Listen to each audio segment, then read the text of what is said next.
On the morning of 1st August 1966, students at the University of Texas walked across campus like any other summer day. Some hurried to class, others laughed with friends. No one noticed the man carrying a footlocker towards the university's iconic tower. Inside the footlocker were rifles, shotguns, a pistol, hundreds of rounds of ammunition, food, water, and one terrifying plan. By the end of the day, 16 people will be dead, more than 30 wounded, and America would witness one of the first modern mass shootings. But what turned a former Marine into one of the most infamous killers in history? This is the story of Charles Whitman. Charles Joseph Whitman was born on June 24, 1941, in Lake Worth, Florida. From an early age, he seemed destined for success. He was intelligent, disciplined, and reportedly had an IQ of 139. His father encouraged him to shoot guns from childhood, and Whitman became an exceptional marksman. But behind closed doors, life was far from perfect. His father was known to be controlling and abusive, creating an environment filled with fear. As he grew older, Whitman joined the United States Marine Corps, where his shooting skills earned praise. Eventually, he enrolled at the University of Texas in Austin to study engineering.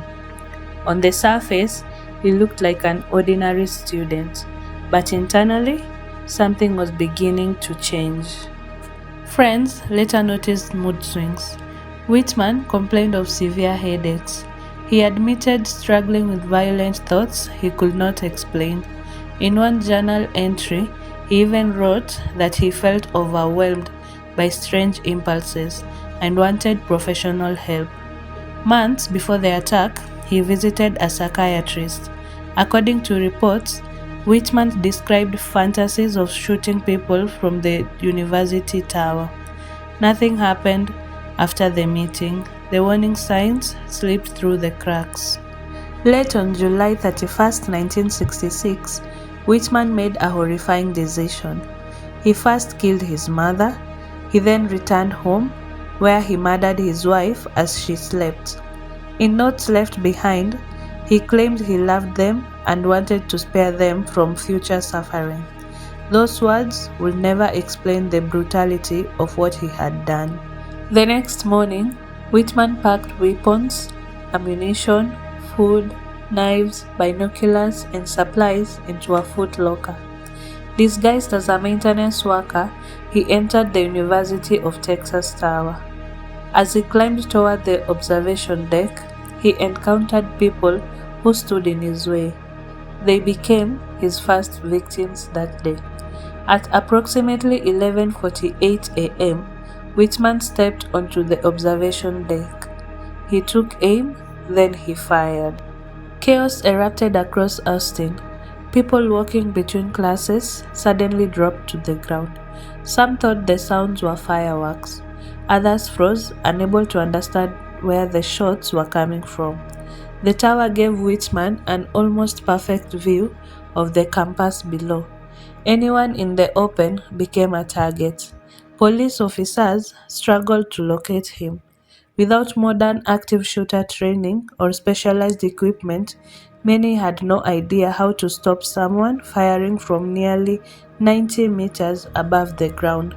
For nearly 96 terrifying minutes, the shooting continued. Eventually, officers made their way up to the top of the tower. Officer Ramiro Martinez, Officer Houston McCoy, and civilian Allen Crum confronted Whitman. A brief gunfight followed. Whitman was shot and killed.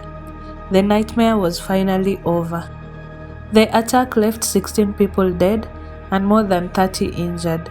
Years later, one victim who had been wounded during the shooting died from complications related to those injuries, bringing the death toll, recognized by some sources, to 17. The tragedy shocked America. It exposed major weaknesses in emergency response and changed how police departments prepared for active shooter situations.